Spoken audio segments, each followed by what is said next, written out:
so long. So it's always hard to know when YouTube starts. So give me 1 second because it always says setting up, but It usually says it says it's now streaming live on YouTube. okay, great. All right. So Well, my first welcome everybody. Welcome everybody to the Rabbi's Interviews. So fortunate to be here today with a good friend. Hope everyone is safe. We know it's a big week with memorial for MLK, for also the memorials and vigils for COVID-19, obviously the inauguration. And we're very fortunate to have a wonderful person, a member of our community, being interviewed here today, as we do almost every week. I want to introduce you to Seth Grinald, who is a board member of Congregation Mikveh Israel. He's been on the board for many years, has done so many things, not only for us here, but throughout the Jewish community, as he sat on other boards and done a lot of stuff. And so we wanted to introduce him, hear a little bit about himself, and then talk a little bit about why he came to Savannah and what he's done in the Jewish community. So welcome, Seth. well, thank you, Robert. So I was born and raised in Philadelphia, and then from there I moved out to Los Angeles, lived in LA for about 20 years.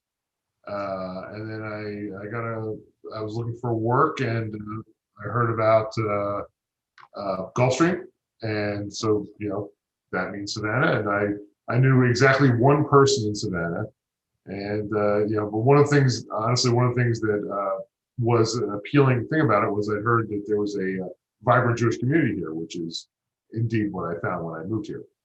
So. And where were you immediately before coming here? I lived in LA, Santa Monica. You're in Santa Monica, you were working there. Right. So this must have been a great, Philadelphia to LA is obviously two major cities, but I know you went to college in between. But LA to Savannah, that is a pretty interesting change, I imagine. Yeah, it was a bit different. But the one of the things that really made the transition pretty easy were actually positive things on the Savannah side and negative things on the LA side. Because my previous job, I was traveling all the time, like literally all the time. I'd get on an airplane on Sunday, usually, sometimes Monday morning, usually Sunday afternoon, Sunday night, and I'd come home Thursday night or Friday night. And so I was technically living in LA, but I wasn't actually living in LA. And but when I moved here, the one thing that was really striking was the Jewish community in Savannah is extremely inviting and welcoming. The first time I went to Mikveh Israel for Saturday morning services, actually my mother had come to town and she wanted to go see Mikveh Israel. So I said, okay, let's go. I don't know where we'll find parking because I'm used to LA where there's never any parking. So anyway, there's plenty of parking downtown.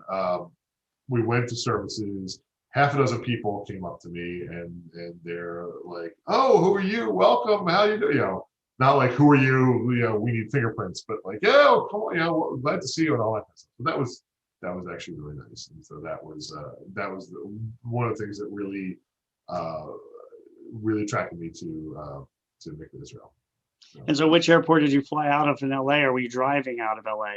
No, I fly to LAX. I lived about 5 or 6 miles from LAX. So in LA time, that's about a 20-minute drive.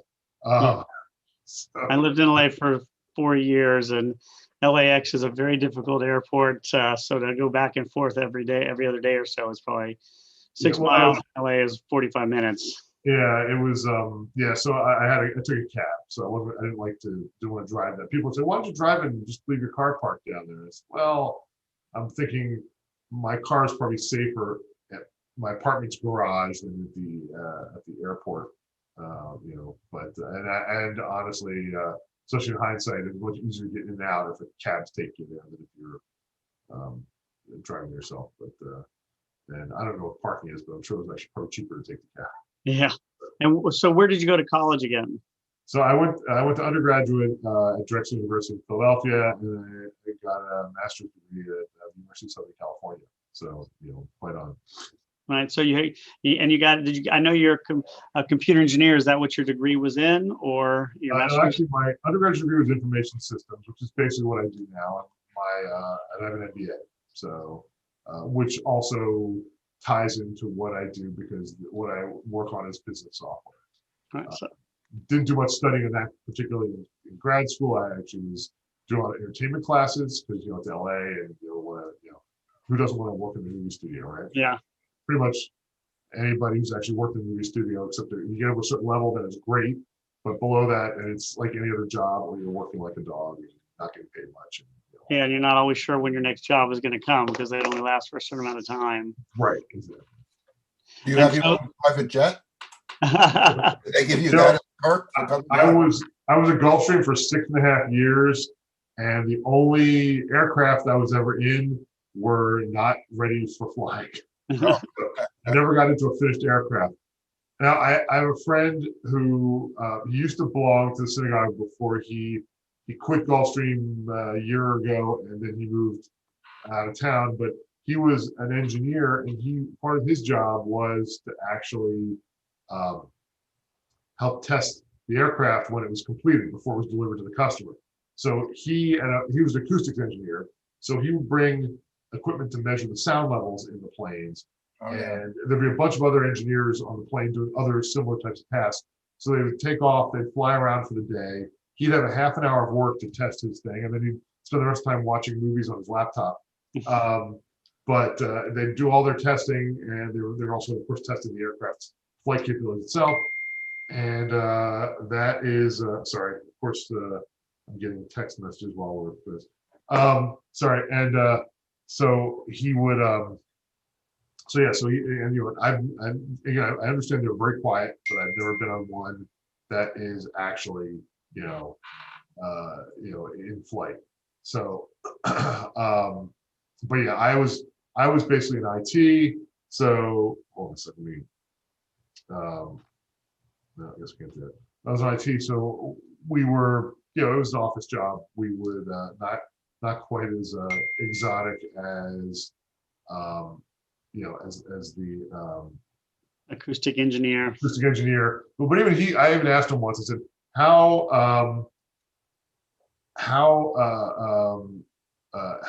many flights were you on before it stopped being fun? And because of course everything seems exciting the first time you do it. It's like after the fourth time he did it, it was just part of the job. The first few times he's like, wow, this is great. I look at this exotic, $50-80 million aircraft and flying around for like 6-10 hours. That's really cool. And after like the fourth time, he was just like, okay, I had enough of this. My first job as an engineer, I worked at Pratt & Whitney Aircraft in Connecticut, and there you go. And I don't know whether or not Gulfstream uses their engines now, but it was mainly either Rolls-Royce, GE, or Pratt & Whitney were the three major. Right. And we had acoustic engineers, but they did a little bit of the opposite. What they would do is they would monitor the vibrations in both the turbine engines, the gas turbine engines, and also the compressors. So they would go out on flights, but they would telemetry the data back. They would sit inside the cabins, and they would rev up the engines during different, takeoff, landing, and see what the vibrations were, in the engines, because you don't want those engines to kind of fall apart due to vibration. Right, of course not. I mean, he might have been doing some of that stuff too. I don't know, but Gulfstream actually does use Pratt & Whitney engines on two of their aircraft, the G500 and the G600. Oh, all the other aircraft use Rolls-Royce, but those two, which are their newest models, the newest models that are available right now, both use Pratt & Whitney. Huh. So, yeah. So excellent. So you came to Savannah. Yep. And then right away, so came here 6.5 years ago, 7 years ago? Almost, over 6.5 years ago. Yeah. October 2000. Yeah. And so you came here, and then it sounded like, it seemed like to me you came into the Jewish community pretty quickly. So you said you liked it because it was welcoming, but what other things did you notice about it when you arrived here? About the Jewish community? Well,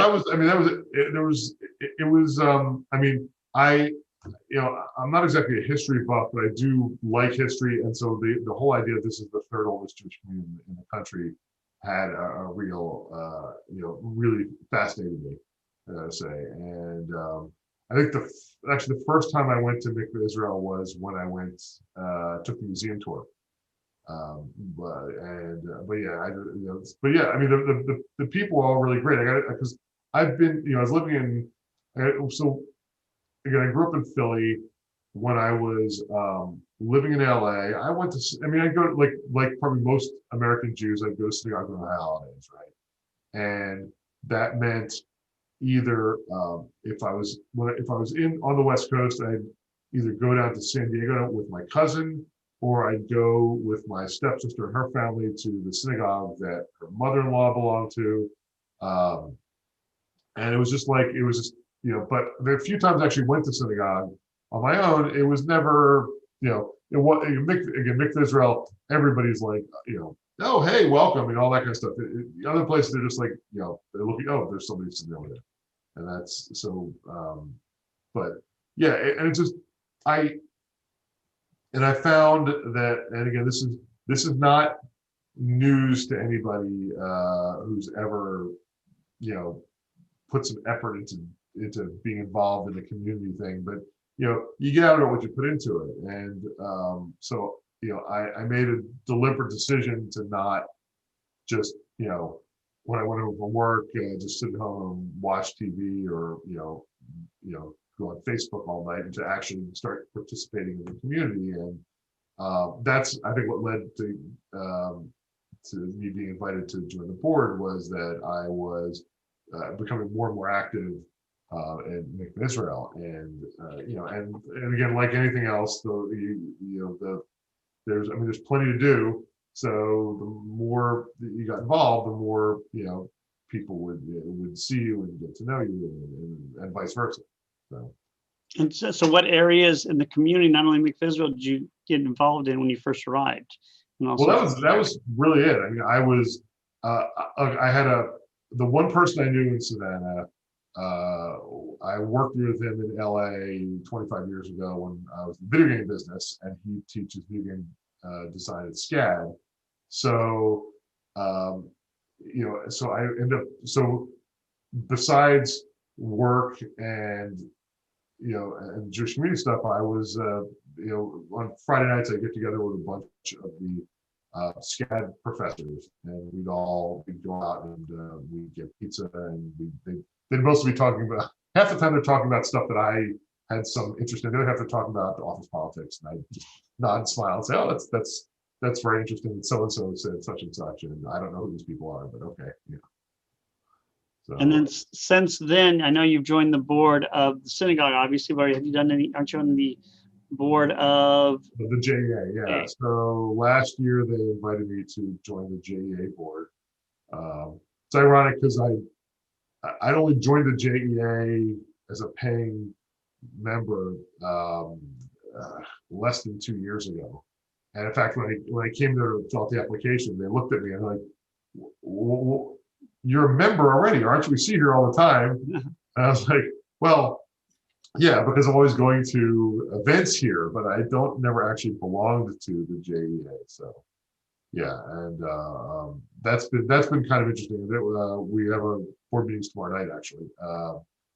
Only still trying to get the feel for that, because I've only been on the board for 4 months, 5 months, something like that. So yeah.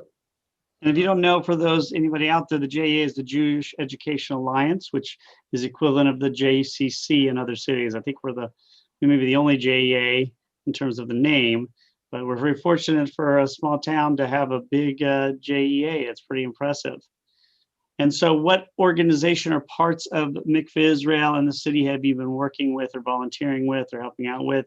And what have you enjoyed? And what do you think is something we can build on in our area? Well, I was brought in to fill in the building and grounds position, given my complete lack of background in that area. But and I was very fortunate that that when I came on, we were about to start this major renovation of the building. It was the first major renovation that had been done in like 90 years, something like that. And past President John Cohn, this was something he'd been really advocating for a long time. And he really, I'm willing to take all the credit, but he did all the work. Honestly, I did a little bit here and there, but he was the guy. He was meeting with the contractors, and he was giving direction for things, and he did if you've been in the temple anytime in the last few years, and you see how much better it looks now than it did, like say 5 years ago, you really have to thank John for, for that. So, but again, I'll take all the credit. He did all the work. What's So- even more impressive is John started the project after his presidency. So he basically finished the 2 years and then spent That's 2 right. years That's right. with that committee. Yeah. With you, I mean, you had a very major impact on it as well. And so we thank you for that. And Larry's a question. I think. Larry, please, sorry, Larry. No, sorry. Seth, could you just give us a 2-minute kind of overview of the board? We're kind of new members, and we have a lot of the South Carolina people here that may be watching it on YouTube later.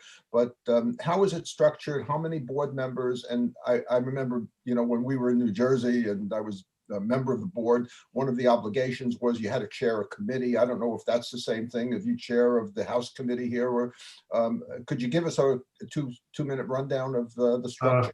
Sure. The board is consists of up to 16 board members. I think we're at 13 right now. I'm not 100% sure. You don't actually have to chair a committee. We don't have that many committees, but every committee should have at least one board member on it. So and we normally meet once a month, first Tuesday of the month. Before COVID, we'd meet at the synagogue, at the Mordechai Shepal social hall. Now we're doing it by Zoom, and the meetings usually run for about an hour. We cover. Actually, no, Rabbi, are the minutes and everything publicly available for the? I don't, they're available to the public. They're available to members. I think they're available to the public as well. Okay, I could be wrong. So yeah, you could actually. So most of what we talk about is pretty, is sort of mundane stuff about what's going on with the synagogue. As usually by the summer, we're talking a lot more about Food Fest, because that has traditionally been in October, and that's a huge undertaking. Likewise, we talk about other fundraising activities. There are a number of committees. I don't know, all of them, but off the top of my head, besides that, there's building grounds. There's the History and Heritage Committee, which does things like it helps to oversee the museum, as well as that we have extensive. We have almost 300 years of archives that are at the Jewish Museum in Atlanta, as well as some stuff that's here. There's the Finance Committee. There's there's the Religious Committee that because like. For example, we brought in a cantor from Philadelphia a couple years ago for high holiday services, and that was part of what the religious committee spearheaded that. So and there's a lot of working parts. So how long have you been on the board now? I think I've actually been on the board for it might be. It's 5 years now, maybe 6 years. It was. Wait, let's see. So John Cohn was president for my first year. Then it was Bubba for the next 2 years, and then it was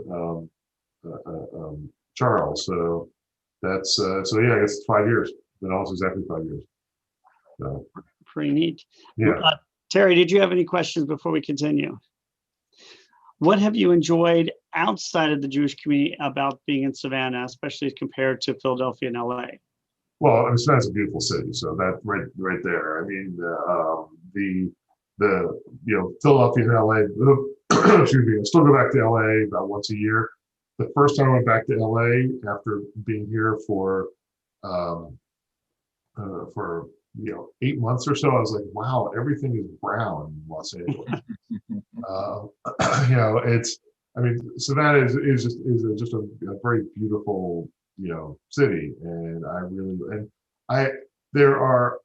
like a lot of nothing's perfect, right? So I do like a lot of these small town kinds of aspects to it. The fact, and I'm talking about this geographically, the fact that I can get almost anywhere I want to go in, 15 minutes, right, without rushing.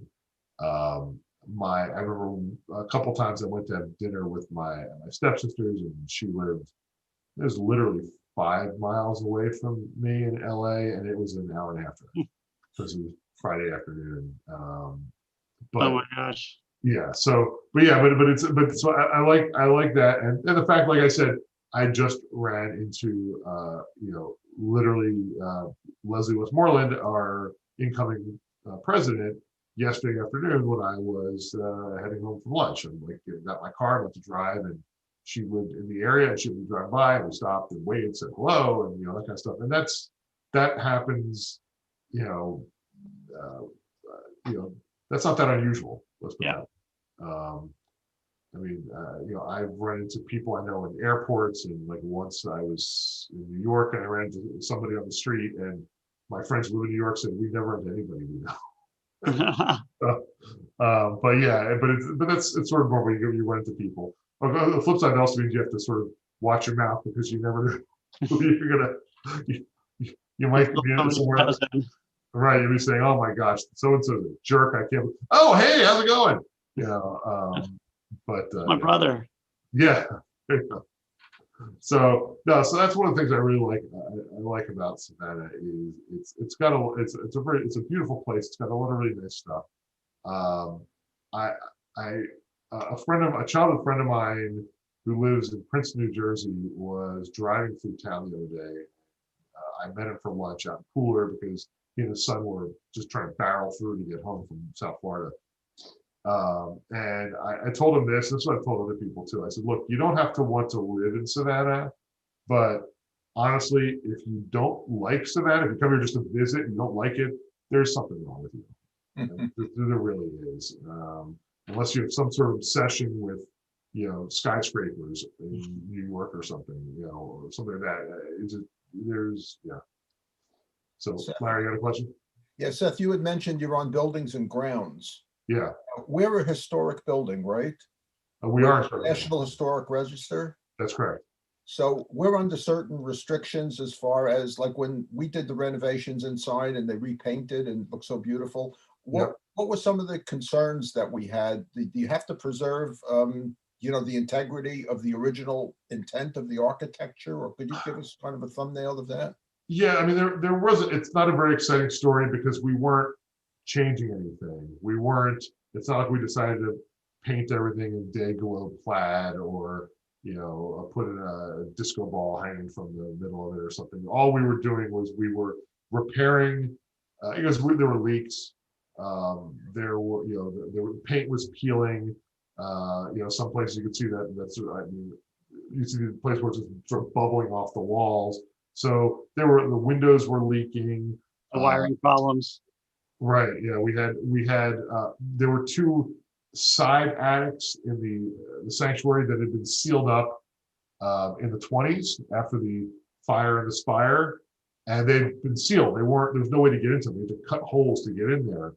And that was, and then they put in trap doors so you get in there, and we were joking that we might find, who knows what we'd find up there, because nobody'd been there 90 years and there was nothing in there, just, dirt. There was termite damage we repaired. There was electrical wiring that was, not 100 years old, but pretty close to it, that could have conceivably started a fire. So from a historical standpoint, we did talk to the only historical related things we did was some of the contractors who oversaw the work had specialized in historic buildings.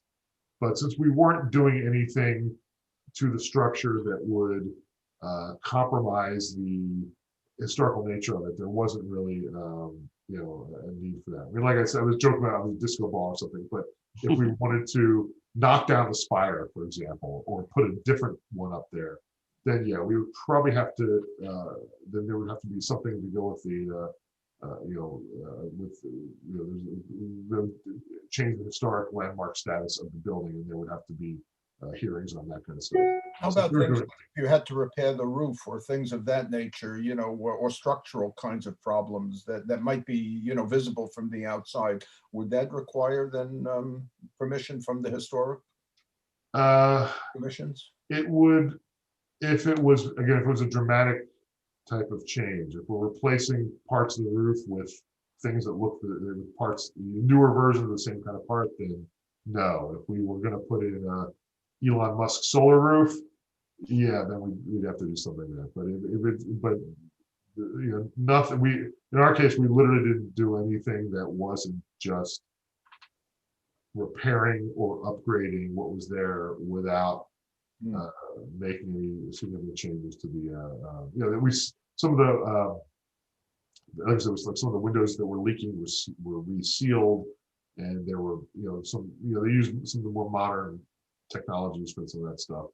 But yeah, it was also like when we opened up the walls, we didn't know what we were going to find in there because again, those walls were plastered up decades ago and nobody knew. And Yeah. And for Larry, there are some rules for the downtown itself. If you have a building downtown in a certain area, you're not allowed to change the outside look at all. You can renovate it to make it look like it had before.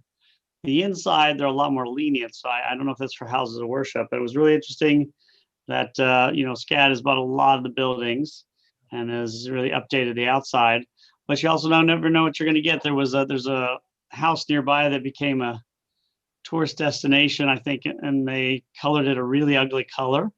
And the Savannah Historic Preservation Society said you have to change it back. You can't color it this color.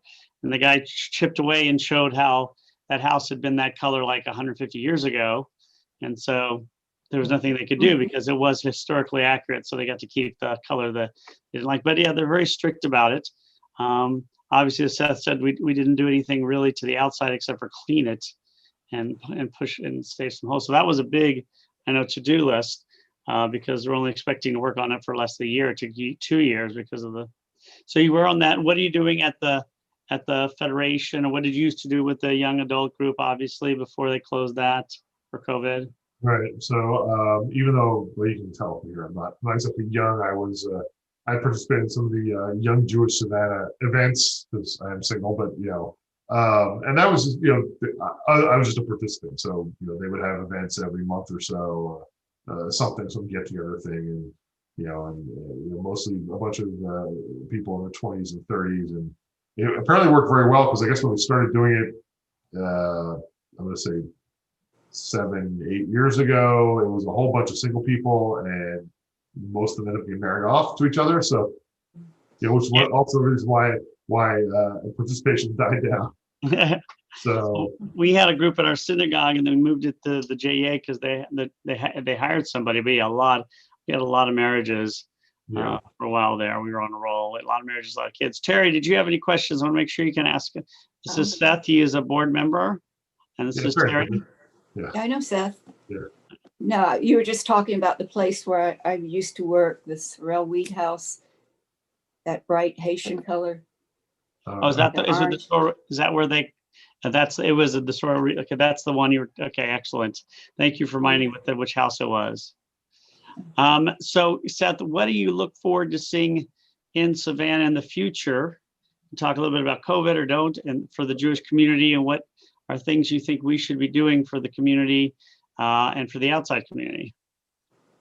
Well, yeah, my brain is sort of frozen because of COVID. So I'm looking forward to hopefully by the end of this year, since January, maybe by the end of the summer, that things will start returning back to normal. We'll start seeing more outdoor activities going on. I mean, I know St. Patrick's Day was canceled again, but hopefully by the summer we'll start having all those sort of fun activities as you go around. I mean, downtown Savannah isn't really dead, but it's not what it was, let's say, 18 months ago, right? Or let's say 2 years ago, because downtown Savannah is different in January than it is in like May. But So, and I'm looking forward to, more events at the JEA because there seems to be something going on there almost every month. There was the film fest. I was helping out with the film fest for a few years. When does that start, by the way? When does the film festival start? I know it's coming up. It's all going to be remote, which is what we did last year, and I haven't been talking to anybody about that this year yet. So that was usually was at the end of January, but we kept running into conflicts with the SCAD Film Festival and Savannah Film Festival. But yeah, that was not. I think it just got put on hold this year.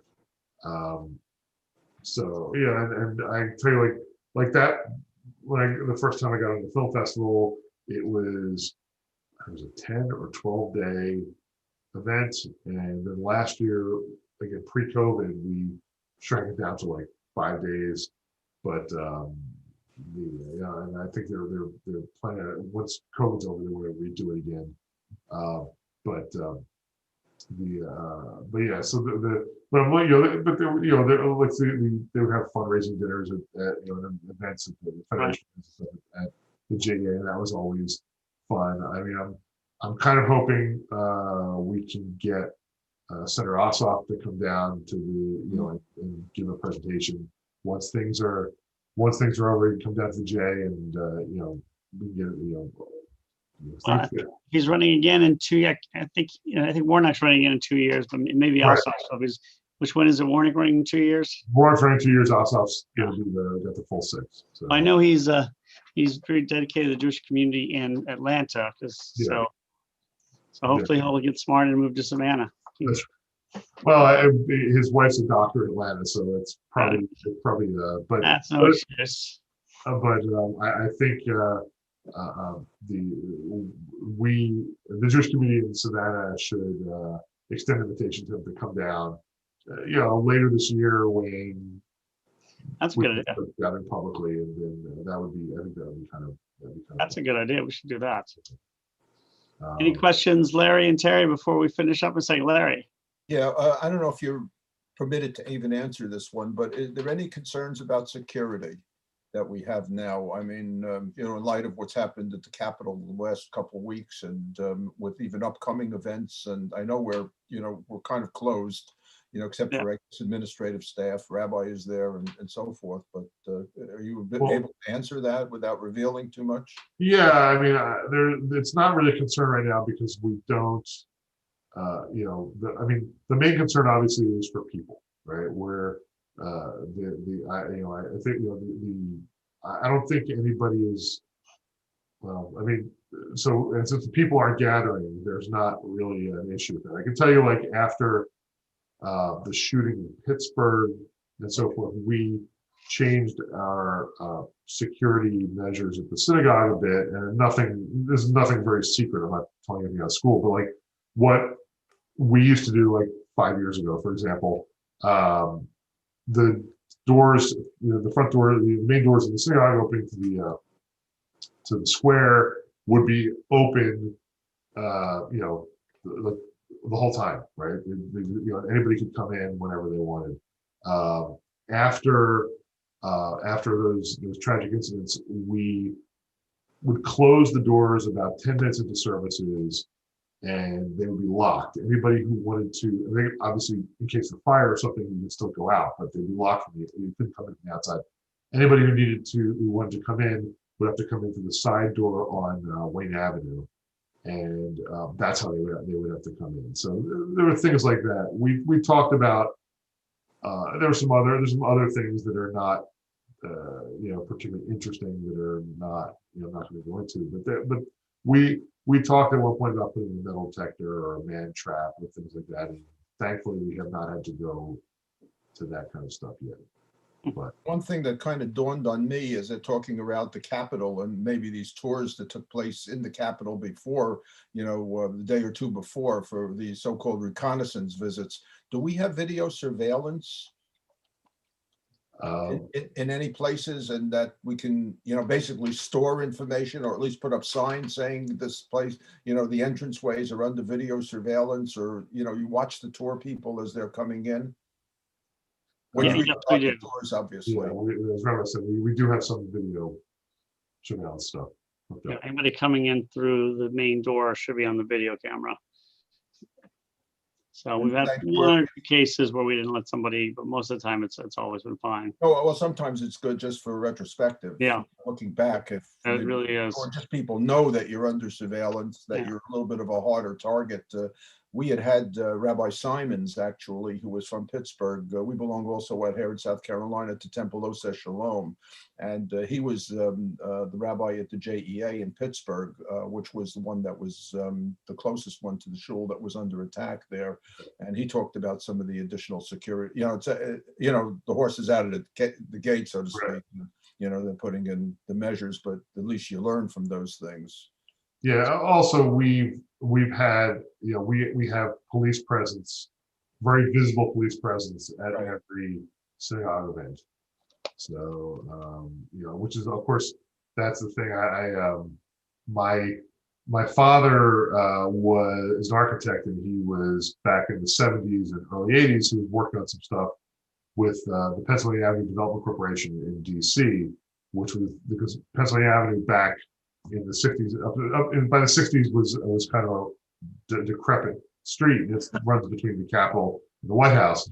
So they completely cleaned it up and renovated it and everything else. And he was talking about how on the inauguration, you have the crowds there to see the president, and he said you'd see all these guys in suits with the thing in their ear and the dark glasses, and you could immediately identify them as Secret Service. And he was sort of, making a joke about how much they stood out. And I said, well, but that's the point. You don't want you want people to see that there are, like I said, we usually have just one police officer, but sometimes like for the food fest we had 2 or 3, but if they're plainclothes, bad actors wouldn't know that they're there. But if they're sitting there with the police car there with the lights running and they're there in uniform, then it's very obvious that there's a police presence, and that will deter some of the some people who might be thinking about causing trouble. Yeah. And deterrent is all you can hope for, because obviously if you're heavily weaponized, but again, we have we're the most secure house of worship in the area by far, we were told. So we have those giant doors that you close them and you can't open them. Really, it's really impossible almost. So it's hopefully that's something we're all worried about now, especially after inauguration. I mean, and especially after the riots last 2 weeks ago. Yeah. So hopefully we'll be safe. There's no indication that anything's going wrong in Savannah during tomorrow. From all the sources, we haven't heard anything. So that's good. Anything else you want to say to everybody, Seth, before we conclude? No, just really, one thing I've told this to the rabbi before, but I lost my job at Gulfstream because of COVID, and one of the concerns I had was that I didn't want to leave Savannah because I really like it here, and I'm able to find work where I don't have to leave. So that's, that made me happy. And we are very happy to have you, to say the least. So thank you very much, Seth. Next week, we're going to hopefully interview somebody from the Savannah Tree Association. At some point, we'll interview Leslie. A reminder, there is no class tomorrow for our Wednesday morning class, as we're taking the day off because of the inauguration. There will be a vigil tonight at 5:30 that you can probably see on Facebook and YouTube, as we're part of the Mayor's Savannah Area Houses of Worship Vigil. It's also connected to one nationally. And then obviously we'll have our story time and services Friday and Saturday this upcoming weekend. And of course, Tim's class on tomorrow night, where he is, I think, on the 2nd or 3rd of Intro to Judaism, and of course on Friday early afternoon. So for the rabbi interviews, we say thank you again to Seth, who's been a wonderful, wonderful board member, also a good friend of mine who lives only a block away from me. So it's a real privilege just to be nearby. Thank you to Terry and Larry for joining us and asking questions. And again, we look forward to seeing next week. We're either going to probably interview again the Savannah Tree Organization woman, if we can find one, or maybe Leslie Westmoreland, our incoming president. Stay safe, everyone. And again, check the news tomorrow to make sure we're all doing we're all doing okay. Bye, Terry.